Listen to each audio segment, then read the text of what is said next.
বাংলাদেশ থেকে আমাদেরকে পাঙ্কাশ মাছ দিবে না বলে জানিয়েছে। আরে দাদা এটা নিউজ করতেছে না মলম বেচারাইছো গুড়াল লাখানি ভরতাছে কোন ব্রেকিং নিউজ। দেখ ব্রেকিং নিউজ কয় কি বলছি কার মারে এটা ঘুমের কেন্দ্র উঠতে পারবো। এই যেগুলো দেখি না যা দেখলে পাগলে জামগা। দর্শক কি হচ্ছে বাংলাদেশে এই মুহূর্তে ব্রেকিং নিউজ। আমি একজন মাথা মুটা দর্শক দেখেন বাংলাদেশের মানুষ এই যে এখানে রং করেছে, কেমন রং করলো দর্শক দেখেন এইখানে, এই যে এইখানে লক্ষ্য করে দেখুন কালো রং করেছে। দর্শক বাংলাদেশে কি হচ্ছে? শুধু কি তাই, বাংলাদেশ থেকে আমাদেরকে পাঙ্কাশ মাছ দিবে না বলে জানিয়েছে। দর্শক আমরা এখন কিভাবে পাঙ্কাশ মাছের ঝুল খাবো? এই দাদা দাদা এবার সিলাইতাছো কে লিগা তোমার কি গুড়া কিমরি হইছে নাকি? আরে আমাদের জন্য ভয়ঙ্কর দুঃসংবাদ, বাংলাদেশ থেকে পাঙ্কাশ মাছ দিবে না বলে তারা জানিয়েছে। আরে দাদা পাঙ্কাশ মাছ না দিলে পাঙ্কাশ মাছ আমরা চাষ করবা তুমি যে মিলেছি কারবার দাস কানের পর্দা দুখাই আল্লাহ। আরে দাদা তুমি বুঝতে পারছো বাংলাদেশ কি বলতে চাচ্ছে? এই মুহূর্তে আরেকটি ব্রেকিং নিউজ দর্শক, বাংলাদেশে কিন্তু লিটন দাসের বাড়িতে ভাঙচুর করা হয়েছে, আগুন দেওয়া হয়েছে। কি চাচ্ছে বাংলাদেশের মানুষ? বাংলাদেশের মানুষ তালেবান হয়ে গিয়েছে। শেখ হাসিনাকে সরানোর পরে বাংলাদেশের মানুষ তালেবান হয়ে গিয়েছে, মৌলবাদী হয়ে গিয়েছে। দর্শক ভয়ঙ্কর দুঃসংবাদ। আরে দাদা এটা নিউজ করতেছে না মলম বেচারাইছো গুড়াল লাখানি ভরতাছে কোন ব্রেকিং নিউজ।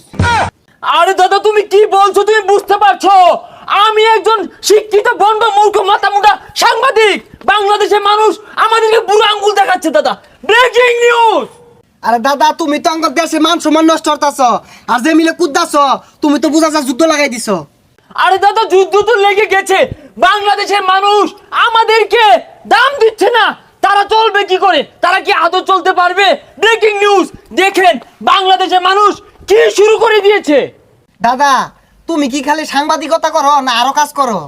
আরে দাদা দাদা কি বলে না বলে, শুধু কি সাংবাদিকতা করে কি আর দিন যায়? এর পাশাপাশি আমি দাদা এই দাঁতের মাজন বিক্রি করি। যেমন ধরেন আলিবাই ইচ্ছালিতে ভাঙা চোরা কাইদা দাঁতগুলো গস্তে হতে তুরমুচে পিছিয়ে লান করে ফেলেছেন। মাঝে মাঝে ব্রেকিং নিউজ। আরে দাদা এই নিউজ টিউজ বাদ দিয়া এনে মাজন নিবে শুনগা ওই যে বাংলাদেশের গুলিস্তান জান যে এনে চলে বেশি মাজন।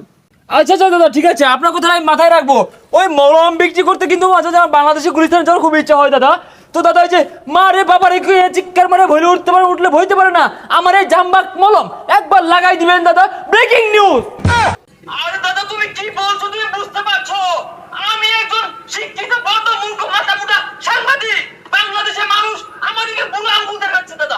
এটা কি সাংবাদিক না গুলিস্তানে হকারি করে? আর এটা গুলিস্তানের হকার না, এটা দশ না মাথা মুড়া কলিকাতা হারমাল বেছে এটা। এই যে এটা তো মির্কি বেড়া মুইটা পড়ছে, এটা কি কোনোভাবে বাংলাদেশ হয় না পাবনা হসপিটালে ড্রপ করুন যায় না?